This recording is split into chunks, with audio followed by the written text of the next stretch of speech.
Catering style దొండకాయ fry క్రిస్పీగా ఎలా చేయాలో ఈ వీడియోలో చూద్దాం. నా ఛానల్ని ఫస్ట్ టైం చూస్తున్నట్లయితే సబ్స్క్రైబ్ చేసుకోండి, పక్కనే ఉన్న బెల్ ఐకాన్ని క్లిక్ చేయండి.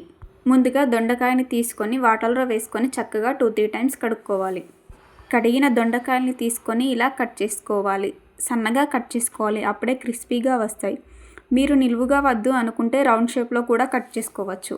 అలా దొండకాయలన్నీ కట్ చేసుకొని పక్కన పెట్టుకోవాలి. ఇప్పుడు ఒక బౌల్ తీసుకోవాలి. ఆ బౌల్లోనే 3 చెంచాల శనగపిండి వేసుకోవాలి. ఇప్పుడు అందులోనే 2 చెంచాల బియ్యం పిండి, 2 చెంచాల కార్న్ఫ్లోర్ వేసుకోవాలి. అందులోనే కొద్దిగా పసుపు, కొద్దిగా కారం, కొద్దిగా సాల్ట్ వేసుకోవాలి. వేసుకున్న వాటన్నింటినీ ఒకసారి మిక్స్ చేసుకోవాలి. ఇప్పుడు అలా మిక్స్ చేసుకున్న పిండిలో ముందుగా కోసుకున్న దొండకాయ ముక్కల్ని వేసుకోవాలి. అలా దొండకాయల్ని వేసాక వాటి మొత్తాన్ని చక్కగా కలుపుకోవాలి. వాటర్ అనేది ముందుగానే వేసుకోకూడదు. ఇలా మొత్తం కలుపుకున్న తర్వాత వాటర్ అవసరం అనిపిస్తే ఇలా కొన్ని చేతిలో వేసుకొని కలుపుకోవాలి. ఇలా రెడీ అయ్యాక మూత పెట్టి 15 నిమిషాలు పక్కన పెట్టాలి.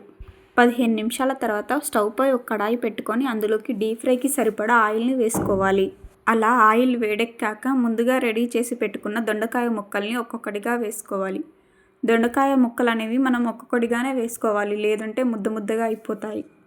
అలా వేసుకున్నాక గరిటెతో తిప్పుతూ వేయించుకోవాలి.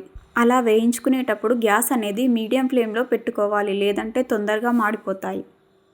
ఇప్పుడు చూస్తున్నారు కదా, ఇలా వేగాక అవన్నీ ఒక బౌల్లో తీసుకోవాలి. మిగిలినవి కూడా ఇలానే డీప్ ఫ్రై చేసుకోవాలి. ఇప్పుడు కొన్ని పల్లీలు తీసుకొని అదే ఆయిల్లో కొద్దిగా డీప్ ఫ్రై చేసుకోవాలి.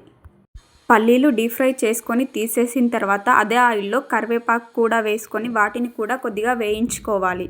వాటన్నిటినీ తీసుకొని ముందుగా వేయించుకున్న దొండకాయ ఫ్రైలో వేసుకోవాలి.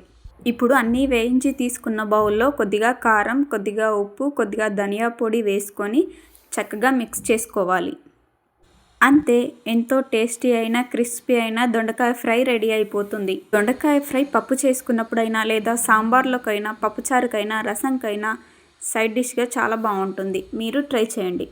మీకు ఈ వీడియో నచ్చితే లైక్ చేయండి, షేర్ చేయండి, కామెంట్ చేయండి.